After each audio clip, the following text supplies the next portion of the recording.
All right, I'm back.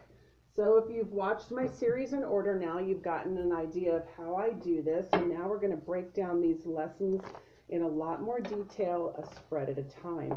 And so I do appreciate your emails that have been coming in with questions to cgypsyevents@gmail.com. You'll see that my name is Catherine. I also sign as Shanti. When I do performance pieces in costume, sometimes I'm Katharina Maria. And I'm also known as the Sea Gypsy. So there you go, lots of different characters depending on the venue and who I'm reading for. I like these particular cards because they're the large size symbols that are easy for people to see the pictures on them. And oftentimes I have people standing in line while I do these readings, and so it helps them see as well. Sometimes people don't want a lot of other people standing around, and other times they have no problem with it. But usually once the word gets out that I'm working, the lines go pretty quickly. And so the person that I'm reading for holds the cards. They are the ones that are going to pick from anywhere in the deck. And again, I do not promote myself as a psychic, and I do not have a time limit, and I do not charge money. I was actually taught that it's evil to charge money or have myself be representative as any kind of authority. The person that's laying these cards down is the one that's thinking about what they want the reading to be about. I have not asked them any questions, and it's not until I explain to them how to lay the tree of life that then it starts to become a picture. And at the very end, that's when I ask them what we're going to talk about. So I've now instructed them to do a tree of life spread. They're doing it silently as I'm telling them lay down the roots of the tree, the trunk of the tree, the recent past branch, the present moment branch, and the near future branch. So this is the person that's having the reading done with all of this going on around them. Roots, trunk, branch, branch, branch. This is what's blossoming. This is the potential that's blooming in this particular reading. And this is the fruit that's going to come from that. This is sort of the outcome of these efforts.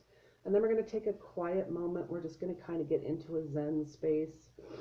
And I tell them just to pick one more card that's a higher message from the universe, something from above, whatever they believe in. It could be a spirit guide. It could be just the universe, grandma, whatever. So that's when we put the cards away. Now, at this point, this is when I ask them, so what are we going to talk about today? This is their opportunity to say, I have had a new baby, and so I'm really wondering how this life of this baby is going to go, and so maybe that's what it's about. So we'll just pretend that for this particular reading, and I could take the same set of cards and I could do a completely different spin on it if it was for business or if it was for health. We're going to say that this is a mother that's interested in how she's going to do now that she's got this new child. And let's say that she's holding this child in her lap, little baby, maybe it's nursing. And so I watch, how they handle all of those relationships. So I do cheat a little bit as far as having some psychological background and some sociological background and understanding people. Plus, I've just done this a heck of a lot. So let's start here in the roots of a life with a new baby. We have this infinite wisdom of the past into the future card. We have our magical number 8 in the roots. That means that there's a good family network, a good background. She's had some experience with this. She may not be a first-time mother. She maybe has done a lot of babysitting or worked in a preschool. So there's some experience here. Maybe she had brothers and sisters. She was the elder, and so she was taking care of the younger ones. I don't know because I haven't asked her any questions at all. I do ask her her name, I introduce myself, and I just at this point say, what are we going to use this related set of symbols to have a co-counseling conversation with? She said she wants it to be about the new baby, and here we are with swords, which is our airy figure in the roots. That means that she's pretty firmly rooted, but also there could be some big change. Maybe their apartment is too small, something like that, because I see weakness here in the trunk of the tree. This isn't a big strong card here in the trunk of the tree. It's a lower number. It's kind of a pyramid shape. We've talked about that. As their energy is moving up, there's some been discussion. This is a fifth chakra talking card. It's only a 3, so that tree is a little bendy considering the amount of weight that's on top here. And so again, being a sword and a sword, this suggests that there's going to be a change in residence, and I don't have a lot of clubs here, just the one. So I don't think this has to do with work.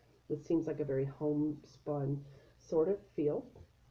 In the recent past, perhaps there was a lesser love, a lower energy love. Now things are getting much more serious. It was just a baby, it was just in her belly, and now it's out. And so now we have this building block of four in the present moment of, okay, we've got a life now. We knew we were growing it, we knew that there was going to be some changes because of it. Now we're really going to start to think about step by step how this new life in this partnership between this mother and child is going to be. In the near future, we have diamonds, we have better fortune. She's going to start getting more rest. Her energy is going to start coming up. The child is going to become more unfolded, more stable, less concerned about a newborn. Now you really have a baby. And so we're moving up into the higher energies of changing into secure comfort. And so this can mean also that money is pretty good, though it's not huge down here. It could be that the moving stuff might have to do with money too. She's not working right now, obviously. And so at this point, she might start talking. She might go like, yeah, how did you know that? Or wow, that's right on. Oftentimes, they will start giving me more information that I can play off of. But sometimes they're very quiet. It's just like I'm almost being tested, which is fine. I love that the most, actually. So what's blossoming is a three of hearts. And again, we have a three, a three, a three. So we have a three pointing down this way. This is a very feminine, divine three. And we have the three here, which is that energy moving up, three here, energy moving up, and three here, moving energy up. So what we talked about is how lower cards can have just as much power as a high card. A high card can be overwhelming and too powerful. This is an interesting balance between black and red. We have 4 and 4. We have an interesting balance between high and low. We've got a little bit high here, but certainly like a growth and development phase here with this guy just waiting to talk up here. And so we've got our foundation of rising love. Look, I have this baby now. This is blossoming. This is the new me. And now we're getting down to earth. And so it's sort of like, woo, I had a baby, and now we're really getting down into the work because we know that this is clubs, this is our work card. And so I'm not seeing a big social network here. This is just like mommy, daddy, baby, family of 3. Hopefully daddy's around. It seems like things are pretty okay. I don't see any real chaos happening with this. This is very comfortable, and this may be comforting to her to hear that it's just new. And that we're just going to, no place to go but up from here. So that's a good thing. She might start talking about maybe needing to move maybe to a bigger place so the kid can have its own room, something like that. Maybe she has to move in with mom. Who knows? So here's a messenger from above. Interesting that it's a jack. This is the guy that we talked about as the Pony Express rider with his satchel. He brings a message to you.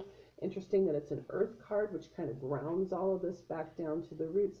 This is sort of an it's okay, I'm watching over you card. It may not be a particular entity. It could, though, be sort of an uncle or an older brother figure. She might divulge that, yeah, my uncle passed away and, I really miss him, or, something like that. I let them trip on that any way they want to. I only positively affirm anything they say. Sometimes they're like, I don't know, I just picked a card, which is cool, too. We just call that the universe.